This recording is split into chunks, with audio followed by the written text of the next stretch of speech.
మన పెద్దవాళ్ళు రాగులని ఎక్కువగా వాడేవాళ్ళు కాబట్టి వాళ్ళు ఇప్పటికి కూడా స్ట్రాంగ్ ఉన్నారు. ఇప్పటి జనరేషన్ వాళ్ళు ఇవన్నీ తినట్లేదు కాబట్టి కొంచెం చిన్న పనులు చేయగానే నీరసము, అలసట అన్నీ వస్తున్నాయి.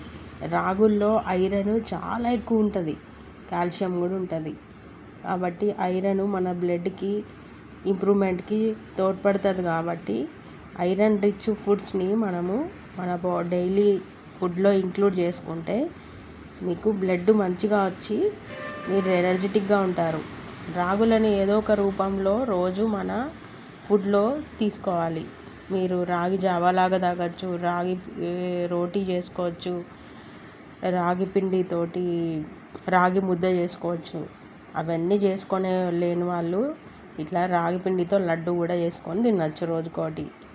మేము ఇప్పుడు తాటి బెల్లంతో తేనె, తాటి బెల్లము, రాగి పిండి కలిపి రాగి లడ్డు చేసాము. ఇది చాలా హెల్దీ. మీరు చేసుకొని తినండి. మీరు చేసుకోలేకపోతే మాకు ఆర్డర్ పెట్టండి.